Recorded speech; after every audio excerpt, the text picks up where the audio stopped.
What would you do if you knew you couldn't fail?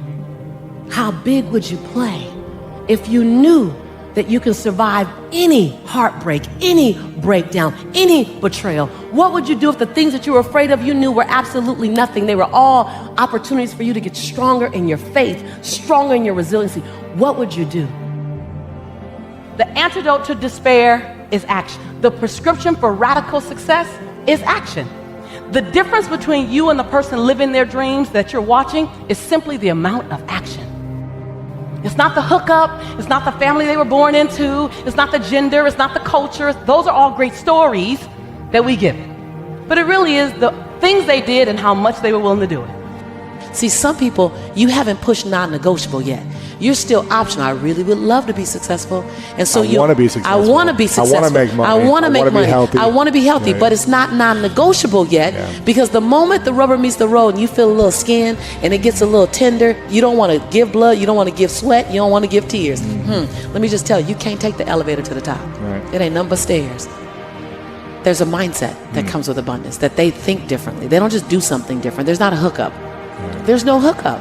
Like, it's not true. I realized that I needed to change my mindset. I needed to learn something different. And I needed to know it at a cellular level.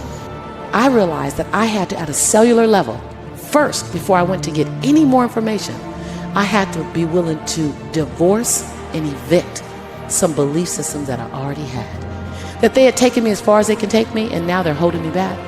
I was in discomfort. I was very uncomfortable with my thinking. But here's what I know about the human spirit. It's that the human spirit has a power of choice. And most people don't want to choose this kind of thinking because it costs you something. What's the cost? The cost is you got to get up earlier. You get up earlier than the average guy. Your day, what you do in a day is what some people do in a week. But you do in the mornings what some people do in 12-hour day. You got to be willing. Some people say, I got to do all that? I don't want to do all that. It's a lot of work. Okay, great. Then have your life. Like, you sign up for your life experience. How can you be unapologetic and non-negotiable? See, so many of you want to play big in the world, but you keep making it optional. And every time it gets too hard, you sit it back down. The moment you make it non-negotiable, not an option, slide every option off the table, you're not wondering about the mountain and how big it is because you said you must bow down. But you have to have a level of certainty for you.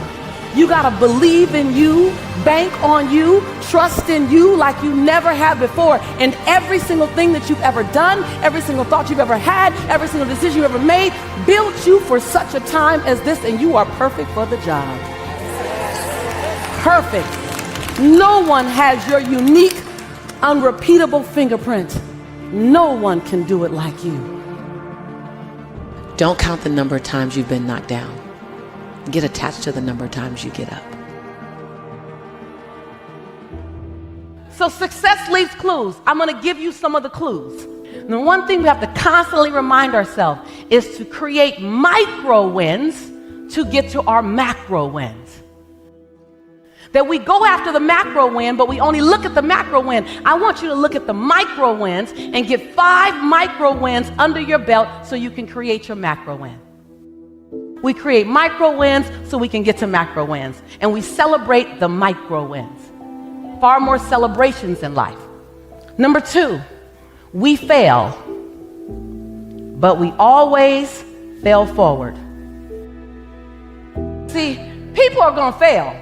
Abundant thinkers, we fail forward. We fail and we ask the question, what lesson did I learn? And what will I do differently the next time? Bring it on. Some of my greatest lessons came wrapped in sandpaper. They came wrapped in expensive lessons. They came wrapped with a hot credit card that I had to pay it off with. They came wrapped with a lawyer I had to hire. They came wrapped with tears on my pillow. But when I got the lesson, you better know I didn't have to get it again. Some of you are using your lesson as luggage, using your lesson as shackles, and your lesson is your fuel to do it differently the next time. So abundant thinkers, we fail. We just fail forward every single time. Abundant thinkers, we're not only responsible, write this down, number 3, we're not only responsible for our actions, we're not only responsible for our thoughts. Abundant thinkers go the step further, and we're responsible for our reaction before we ever do it. It doesn't mean we react and then apologize. It means we never do those things we have to apologize for. Yes, yes? We don't blame it on that's how I've always been. That's old. Grow up. You're genius. You're brilliant.